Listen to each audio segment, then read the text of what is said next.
الله وعلى آله وأصحابه ومن تبعهم وتوالى إلى يوم القيامة. أما بعد، وقال الله تعالى في كتابه الكريم: أعوذ بالله من الشيطان الرجيم. بسم الله الرحمن الرحيم. وسارعوا إلى مغفرة من ربكم وجنات عرضها السماوات والأرض أعدت للمتقين الذين ينفقون في السراء والضراء والكاظمين الغيظ والعافين عن الناس والله يحب المحسنين. Al-ayah. Sadaqallahul azim. Hadratul ulama al-muhtaramin wa asatidzil afadil yang saya muliakan, saya hormati para orang tua, para guru, para alim, para ustaz, para asatidzah, para hujat, para tokoh masyarakat, sesepuh bini sepuh, pengurus Masjid Jami' Baitur Rahim, jamaah muslimin, mukminin muslimat, mukminin mukminat yang semoga yang hadir pada pagi hari ini, yang semoga senantiasa mendapatkan cucuran nikmat dan rahmatnya Allah Subhanahu wa Ta'ala. Mudah-mudahan yang hadir senantiasa dipanjangkan umurnya, dimurahkan rezekinya, disehatkan badannya, dan mudah-mudahan diberkahi keluarganya, diberkahi anak cucunya, diberkahi anggota keluarganya, diberkahi masyarakatnya, diberkahi negerinya, diberkahi rumah tangganya, diberkahi rezekinya, diberkahi dunia dan akhiratnya, dan wafat dalam husnul khatimah. Amin ya rabbal alamin. Dalam kesempatan pagi hari ini, sesuai tema yang diberikan, ada 5 penghancur kehidupan manusia. Artinya, penghancur ini adalah kita ini semua hidup pengen hidup dunia bahagia, di akhirat bahagia. Betul? Dunianya bahagia untuk apa kalau di akhiratnya celaka? Ya kalau bisa di dunia ini kita hidup kaya raya, penuh limpahan harta, penuh pangkat dan jabatan, dan kita dengan harta, pangkat dan jabatan itu kita manfaatkan untuk mencari sebanyak-banyaknya bekal di akhirat.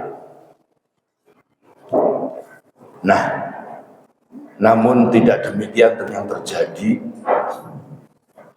Banyak sekali di kalangan kita, di negeri kita sendiri,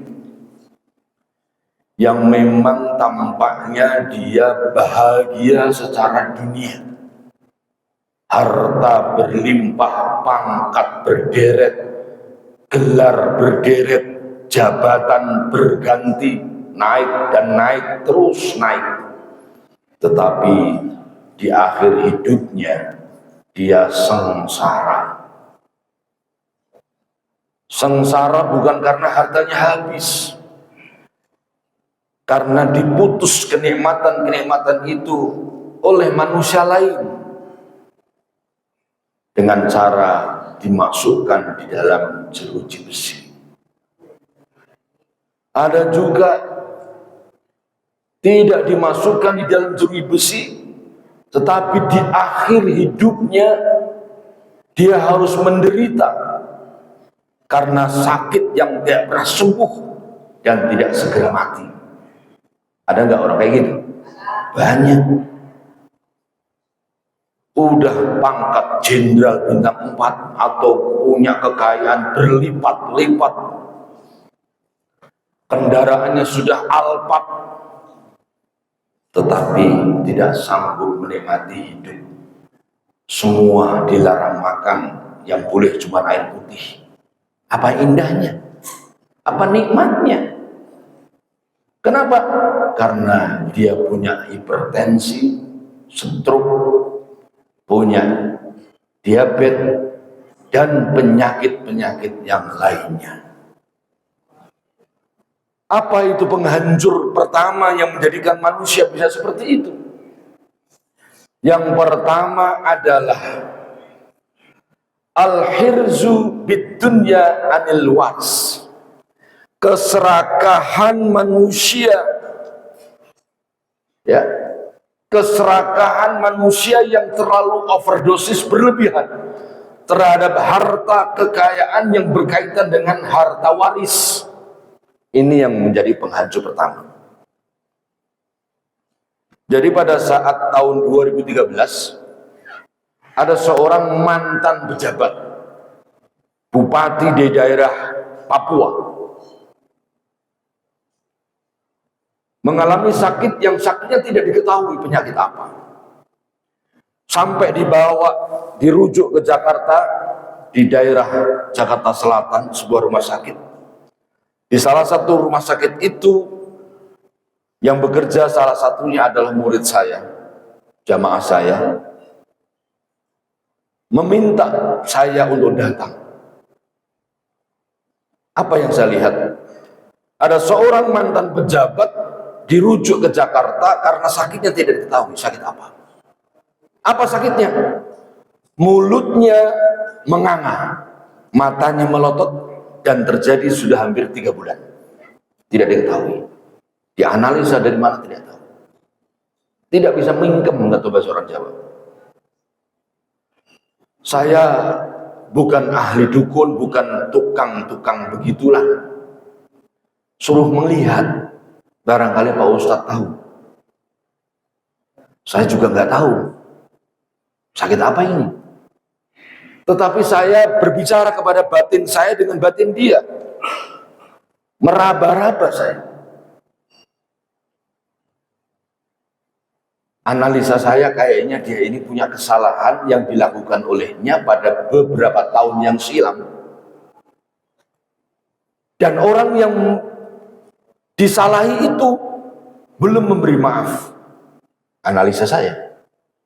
Saya sampaikan, panggil kepada ahli waris salah satu anaknya. Saya juga nggak tahu Pak Ustadz. Coba sampean pulang ke kampung, aslinya mana? Aslinya Nganjuk Pak Ustadz. Terus di Papua udah lama?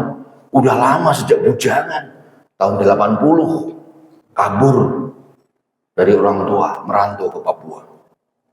Ya kan anak nggak ada yang tahu kaburnya karena apa. Akhirnya anak itu pulang untuk mencari tahu. Ternyata setelah ketemu dengan ahli waris, orang ini yang sakit ini, bapaknya si anak ini yang mencari tahu itu, olehnya pergi ke Papua itu gondol harta waris. 2 ahli waris sakit hati, nggak terima karena semua warisan orang tuanya dibawa kabur. Kalau ini menyebabkan sakit hatinya Pak D dan Budi, Pak Le dan Pak Bule, tolong Pak, bapak saya sekarang sakit. Oh, bapak pun nanti, bapak saya di Jakarta. Ditunjukin fotonya, Masya Allah. Ya sudah Le, gak tega aku lihat kang masku, adikku begitu. Akhirnya dimaafkan. Balik ke Jakarta, disuruh oleh seorang ustadz di Sambung, tolong kamu pegang ya mata bapakmu dan mulut bapakmu, usapkan dengan baca sholawat 3 kali, basmalah 3 kali. Setelah 1 jam kemudian mingkem sendiri Pak, nutup mata sendiri dan langsung inna lillahi wa inna ilaihi raji'un. Ini apa Pak? Penyebabnya adalah keserakahan terhadap harta warisan yang bisa menimbulkan sakit hati kepada ahli waris. Di akhir hidupnya dia pernah menjabat ini menjabat itu, tetapi susah dicabut nyawanya. Kenapa? Karena serakah terhadap ahli waris. Makanya kalau bapak dan ibu pernah melakukan perbuatan yang ada kaitannya dengan ahli waris, segera minta maaf dan segera klarifikasi. Jangan sampai di akhir hayat hidup kita tampaknya kita ini bahagia, tetapi menjelang ajal kita membuat susah orang yang masih hidup. Tanyakan kepada diri kita sendiri, kita yang paling tahu, Pak. Makanya guru saya menyampaikan, jangan pernah engkau berharap kaya dengan sebab ahli waris, dengan sebab harta warisan. Karena ini akan menyebabkan fitnah yang berkepanjangan sampai anak cucumu kalau dia belum memaafkan, maka menyebabkan kita ini, istilah Jawanya, kebelangsang. Ya, ini menjadi sebuah isyarat untuk kita hati-hati di dalam masalah warisan. Anaknya mungkin terima, cucunya belum tentu bisa menerima. Apalagi yang berkaitan dengan sekarang banyak di sebuah masjid di Banjarmasin, masjid warisan orang tua dijual oleh ahli warisnya. Ini juga bagian dari serakah ahli waris. Ya. Maka dari itu kita harus hati-hati terhadap masalah ini supaya hidup kita ini benar-benar bahagia fiddin wa dunya wal akhirah, insyaallah. Yang kedua, di antara penghancur hidup manusia bagi kehidupan kita adalah uququl walidain, durhaka kepada orang tua. Durhaka kepada orang tua ini memiliki kedudukan posisi setelah kita murka atau durhaka kepada Allah Subhanahu wa taala. Wa qadha rabbuka alla ta'budu illa iyyah. Allah menyuruh kita, ya, agar kita menyembah Allah, alla ta'budu illa iyyah. Jangan menyembah kecuali hanya kepada Allah. Jangan beribadah kecuali hanya kepada Allah. Jangan berdoa kecuali hanya ibadah kepada Allah. Berdoa kepada Allah, jangan meminta sesuatu kecuali meminta kepada Allah. Jangan minta tolong kecuali minta tolong kepada Allah Subhanahu wa taala. Alla ta'budu illa iyyah. Lanjutan ayat itu, wabil walidaini ihsana, dan kepada orang kamu berbuat baiklah. Ya, dalam ayat lain, wala taqul lahuma uffin. Ya, jangan kamu pernah mengatakan pada kedua orang kamu kata-kata uff yang menyebabkan uff ini menjadikan sakit hati yang sangat dalam. Baru kata-kata. Ternyata kalimat di sini adalah bisa diterjemahkan perbuatan, bisa diterjemahkan pikiran, bisa diterjemahkan perasaan. Pokoknya segala sesuatu yang lahir dari kita disebabkan oleh kita yang menyebabkan sakit hati orang tua dan orang tua belum ridho, hancur hidup kita. Ya. Entah ucapan, entah perbuatan, entah perasaan, pikiran, ya, hancur hidup kita. Salah satu teman saya, karena yang ceritain teman saya. Dia cerita bahwa temennya dia ini yang merantau sejak tahun 87 sampai hari ini, rumah belum punya, kendaraan nggak punya, usaha nggak pernah berhasil. Ya segitu-gitu aja, cukup untuk makan hari itu, cukup untuk makan bulan itu, nggak lebih, nggak ada tabungan. Anaknya sering sakit, habis dapat duit dikit, anak masuk rumah sakit. Ada aja musibah demi musibah. Nanya kepada saya, ya tanya kepada saudara temanmu itu, dia punya salah nggak sama orang tua atau sesepuh atau siapa gitu, dolim kepada siapa yang dia belum pernah minta maaf. Ternyata Pak, setelah dia selidik, teman saya cerita, jadi orang tuanya ini adalah pedagang kembang. Dulu di kampung itu suka ada pedagang kembang, ya, ya. Dia berangkat ini sebelum subuh, ya. Kemudian ibu ini mampir ke masjid, sholat subuh di situ Pak, karena pasarnya agak jauh ceritanya. Nah sebelum sholat ini orang tua ini punya kebiasaan Pak, karena memang orang tua ini ya sedikit saya katakan sedikit wali mungkin, ya, karena dia suka paling cinta membaca sholawat. Jadi sebelum dia masuk masjid ini punya kebiasaan dia nyapu Pak, nyapu halaman masjid. Nggak ada yang nyuruh orang tua ini. Setiap dia menyapu itu sambil baca sholawat Pak. Sholatu wa salamu. Tapi untuk dirinya sendiri. Ala toha Rasulillah. Pokoknya nyanyi-nyanyi gitulah. Namanya orang tua, ya. Yang menghibur diri. Ya. Pulang dari pasar dapat sedikit keuntungan, disisihkan Pak. Ya. Sedikit demi sedikit untuk biaya hidup. Ya. Bahkan sebagian daripada yang disisihkan tadi adalah untuk membayar hutang, menyekolahkan anaknya, menkuliahkan anaknya, karena dia nggak punya duit, hutang pada saudaranya. Pada saat dia jatuh tempo bayar hutang, duit itu hilang Pak. Hilang. Nilainya hampir 5 juta. Malu itu siapa namanya orang tua itu. Sakit. Pokoknya sopo siapapun yang mengambil duit saya nggak ridho dunia akhirat. Sampai ngomong kayak gitu Pak. Itu nggak diketahui Pak, siapa yang nyolong. Akhirnya ibunya minta maaf kepada orang yang meminjamkan itu, sambil maki-maki, menghina-hina, ya, ya, sampai dia dimaki-maki sakit hati Pak. Semakin sakit kepada orang yang ambil harta itu Pak. Dia berhari-hari kumpulin duit Pak untuk biaya sekolah anaknya.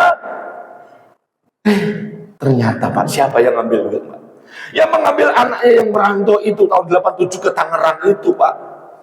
Dibikin usaha Pak, nggak berkah. Bukan hanya usahanya, hidupnya nggak berkah. Kenapa? Karena bikin sakit hati orang tua. Nggak ngomong dia ngambil harta orang tuanya. Akhirnya setelah mendengar saran saya, dia pulang Pak. Ya, tahun 2012 pulang. Dari tahun 87 juga pulang Pak, karena dia merasa bersalah. 2012 pulang. Ya, di daerah Bojonegoro. Ya, agak sebelum kota itu, dari Kalitidu ke selatan, daerah Ngasem namanya. Ya, pulang Pak. Junggung-junggung, ya, ngerangkul-rangkul, ya, kepada ibunya yang sudah tua renta, nggak bisa berbuat apa-apa. Jaluk ngapura Pak. Masya Allah. Ibunya sudah cuma ngantuk-ngantuk karena ibunya stroke, sakit, ya. Sambil meneteskan air mata, nangis Pak. Pak lele, kalau bisa ngomong lele.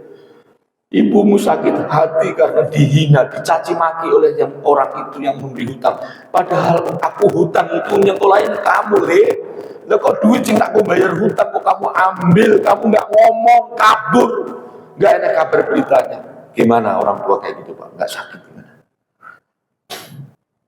Alhamdulillah Pak.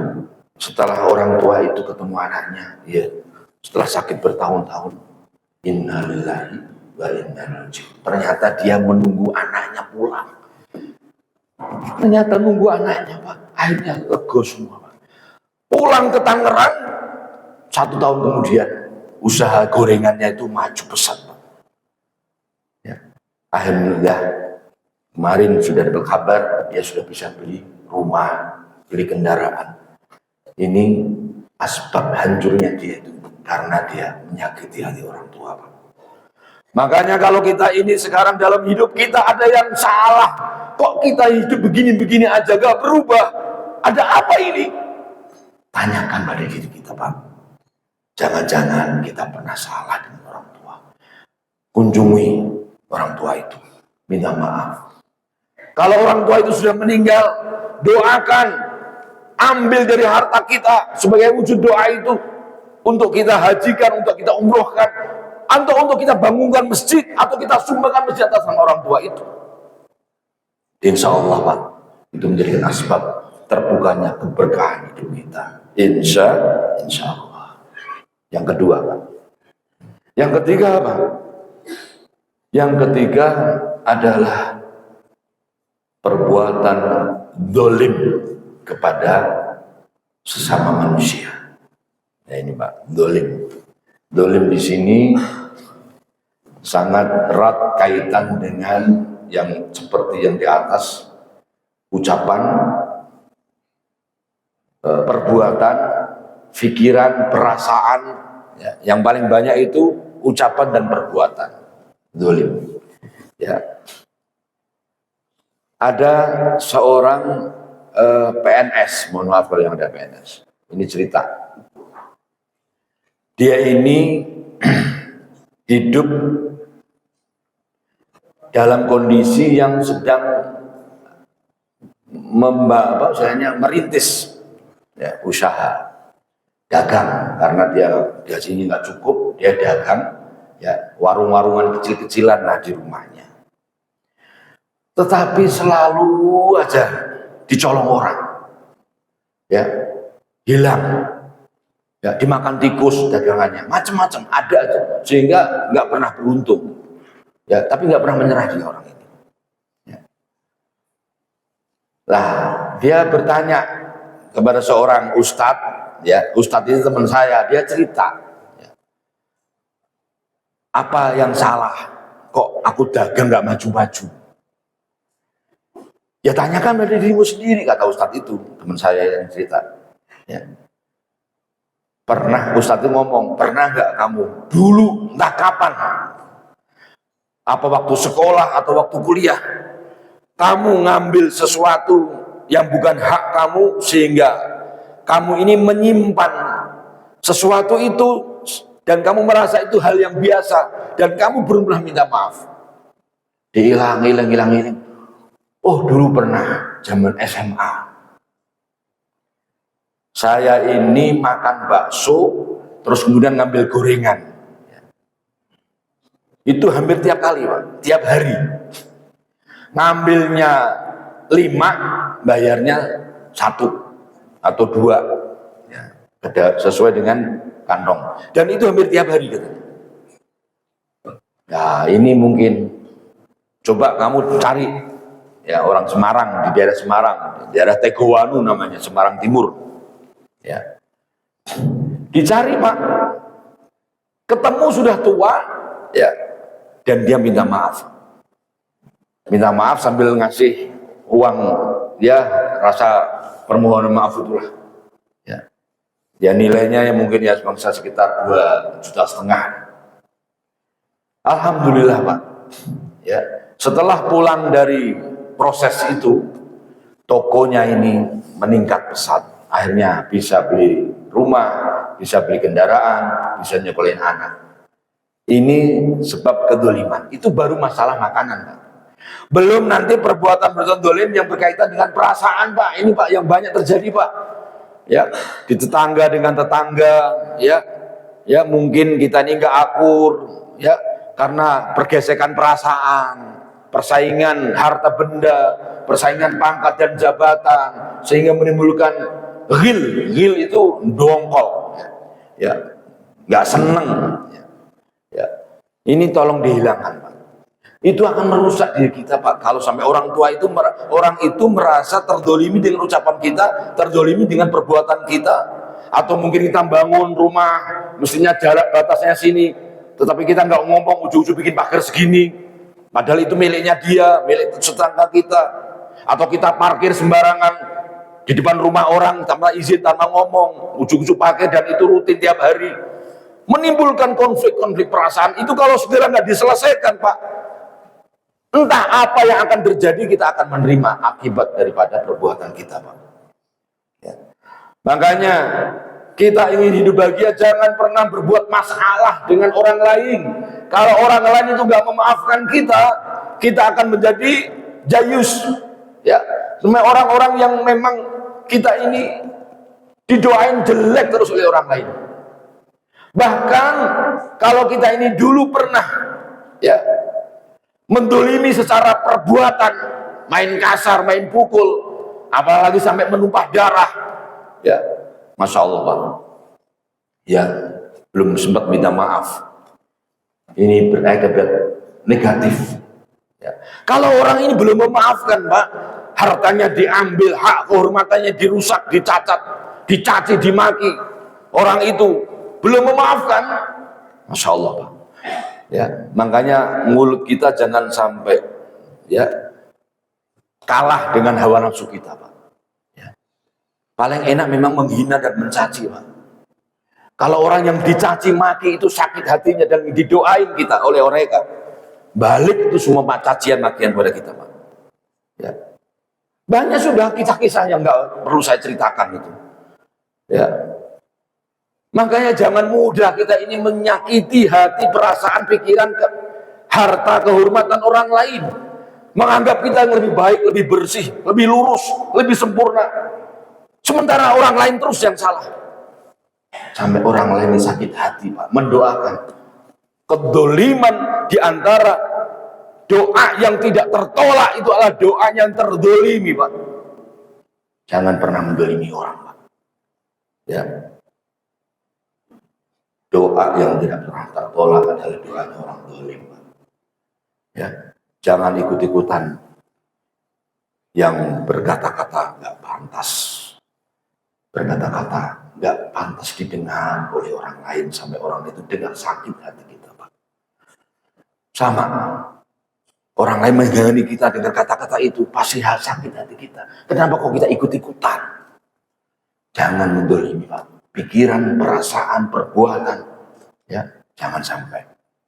Kalau sampai terjadi kita menumpahkan darahkan atau menyakiti hati, pikiran, perasaan orang lain itu, nanti, Pak, di akhir kiamat, di hari kiamat, di akhir zaman, pada saat yaumul hisab, orang itu masih belum memaafkan, ya, pahala yang sudah kita kumpulkan, Pak, dirampok, diambil, dan memang itu haknya dia untuk mengambil kebaikan kita, pahala kita. Kalau sampai pahala kita ini diserahkan pada orang yang didolimi, itu belum cukup untuk membayar kesalahan kita. Karena saking beratnya sakit hati orang itu yang disakiti atau didolimi atau disalahi, nggak pernah dimaafkan, ya. Dosanya orang yang didolimi itu, Pak, ditimpakan kepada kita, Pak. Pahalanya habis karena ditarik untuk membayar tuntutan-tuntutan daripada yang dihisab tadi, sampai habis, Pak, nggak bisa, belum bisa mencukupi timbangannya, Pak. Lalu dosanya orang yang didolimi itu, Pak, ditimpakan pada kita, Pak. Kita nggak melakukan dosa, dosanya orang lain diserahkan pada kita hari kiamat. Itu namanya orang muflis, bangkrut yang orang seperti ini, Pak.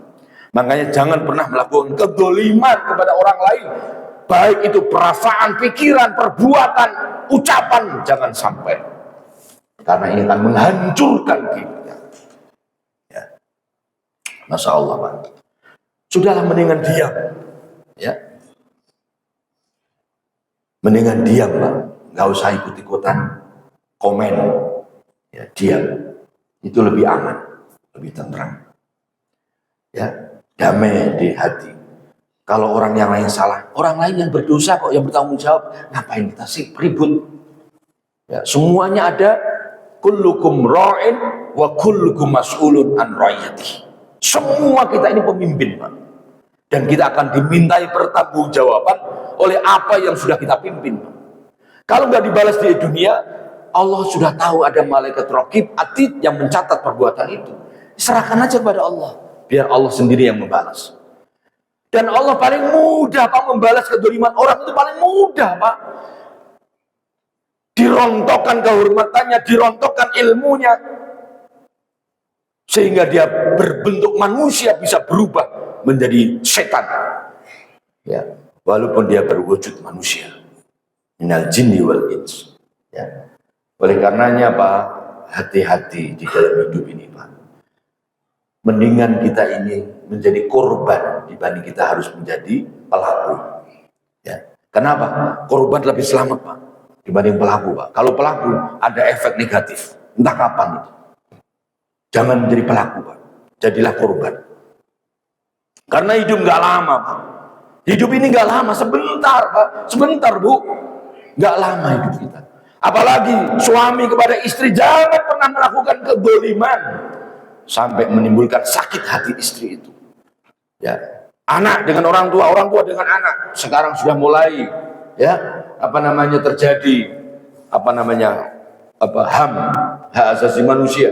Guru baru ngingetin negur ya, di TikTok saya pernah lihat itu. Oh, anak ini nggak pakai bajunya, nggak dimasukin, gurunya mana, Dek atau Mas, masukin biar rapi ya. Ngapain bantah, malah dicopot bajunya, ditantang itu gurunya Pak, mau diajak gelut ya. Ini sudah hancur-hancuran Pak.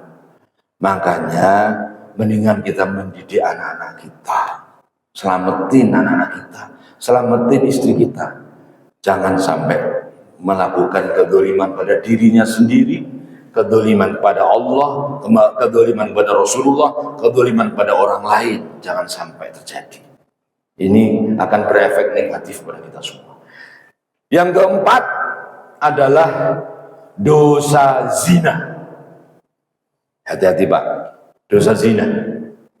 Sudah banyak sekarang akhir-akhir ini Pak, pesantren-pesantren ya dirintis untuk mengumpulkan para santri ya, hanya karena kenikmatan sesaat ya, di berbagai daerah yang Bapak Ibu semua sudah tahu dah. Yang yayasan ini, yayasan itu, pesantren itu Pak. Saya bukan menjatuhkan pesantren Pak, tapi memang ini yang terjadi. Dulu kita nggak pernah tahu, sekarang terjadi. Ya. Cuma masalah itu Pak. Rontok semuanya Pak.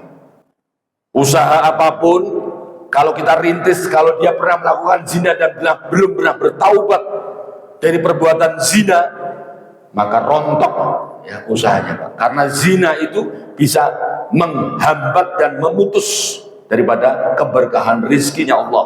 Bukan rizki, tapi keberkahan rizkinya Allah. Maka kalau yang melakukan perbuatan zina, segera bertaubat. Karena zina adalah perusak penghancur kehidupan. Jangan melakukan perbuatan zina. La taqrabu zina, innahu kana fahisatan wa sa'a sabila. Jangan dekat-dekat dengan zina, apalagi melakukan zina. Ya. Oleh karenanya, ya, perbuatan zina ini adalah perbuatannya binatang. Orang yang melakukan zina berarti dia melakukan perbuatannya binatang. Ya. Bisa dilakukan oleh siapapun dan kapanpun.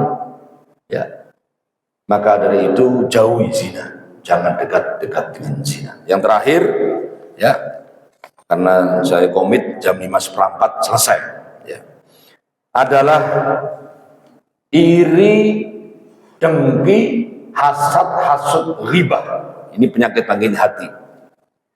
Iri adalah sikap atau perasaan hati manusia yang tidak senang kalau orang lain mendapat nikmat dan berharap nikmat itu hilang dari orang itu iri Pak. Ya. Jadi kalau Bapak lihat tetangga beli mobil Alphard, kemudian Ibu nggak seneng, ya, tetangga itu punya mobil Alphard, kemudian berharap, nggak lama tuh, lihat ya, ngomong sama anaknya, misalnya, lihatin deh, lama-lama tabrakan itu, apaan itu mobil dari korupsi, iri Pak, itu namanya Pak. Ya. Iri itu penyakit hati yang sudah didominasi oleh hawa nafsu setannya. Ya, iri Pak. Ada saudaranya, tetangganya, ya, beli AC, ya nggak bermerek aja, itu diiri. Ada tetangganya ganti kerudung, ada yang iri itu, kerudung aja diiri. Ya, ya Allah, Makanya iri jangan dipelihara. Buatlah ibu senyum ketika orang lain mendapat nikmat. Buatlah ibu bahagia ketika orang mendapat nikmat. Hasud, hasud itu apa? Menyampaikan ungkapan tidak suka kepada perbuatan orang lain, sementara dia sendiri bagian dari pelaku. Ya, hasud itu, Pak. Dia ini pelakunya juga, cuman ya nggak terlalu besar. Cuman diomongin perbuatan orang itu, tuh gara-gara dia tuh. Itu hasud namanya, Pak. Dia nggak melakukan, cuman dia memberikan provokasi. Ya. Padahal bagiannya juga masuk dia. Ya, contoh bangun masjid, ya. Ada yang salah, ya. Kemudian rusak atau ambruk. Yang disalahkan itu si fulan, padahal dia juga pengurus dan panitia. Tapi yang disalahkan fulan itu hasud. Ya, supaya harga kehormatan orang lain itu hilang lenyap, ya. Harga dirinya hilang, rusak. Citra diri orang lain hilang, rusak. Citra diri dia baik. Ya, hasud itu, Pak. Jangan menghasut. Itu perbuatan yang menghancurkan, ya, amal kita, ibadah kita. Ghibah itu ngomongin, Pak. Ngomongin orang yang sebenarnya memang benar terjadi orang itu ghibah. Apalagi nggak benar, ya. Benar aja ghibah, ya. Apalagi nggak benar. Kalau nggak benar namanya fitnah. Kalau benar namanya ghibah. Makanya jangan ngomongin orang, Pak. Bu, ibu-ibu ini biasanya, jangan ngomongin orang, mendingan diem.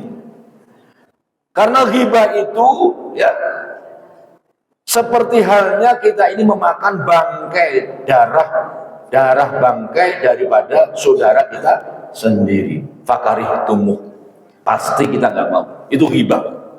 Bangkai sesaudaranya itu dimakan, ya, sudah bau busuk dimakan, ya. Fakarih tumbuh, pasti kamu nggak suka, Pak, makan daging bangkai saudaranya sendiri. Maka itu ghibah, Pak. Maka jangan pernah ghibah. Walaupun itu benar, jangan diomong. Biar Allah yang membuka. Jangan ikuti-ikutan lebay kita ini. Ya, ngomongin aibnya orang, ngomongin kekurangannya orang. Jangan.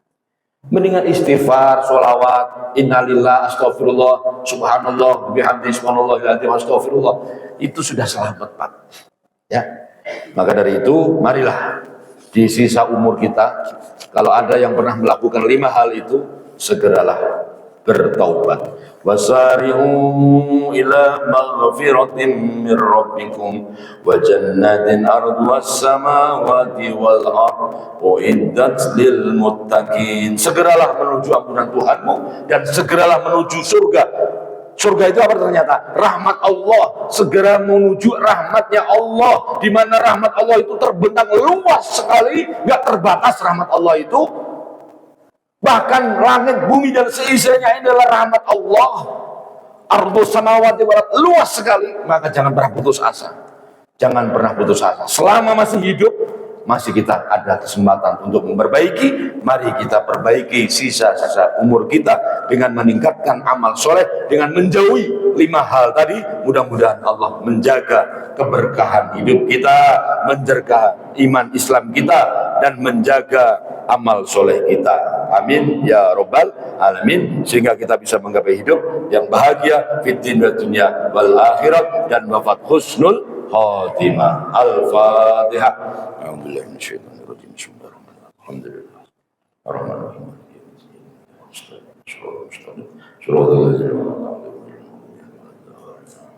اللهم انفعنا بما علمتنا وعلمنا ما ينفعنا وارزقنا علما ينفعنا. اللهم نور قلوبنا بنور هدايتك كما نورت الارض بنور شمسك ابدا ابدا. ربنا ظلمنا انفسنا وان لم تغفر لنا وترحمنا لنكونن من الخاسرين ربنا آتنا في الدنيا حسنة وفي الآخرة حسنة وقنا عذاب النار. وصلى الله على سيدنا محمد والحمد لله رب العالمين. Assalamualaikum warahmatullahi wabarakatuh. Sallallahu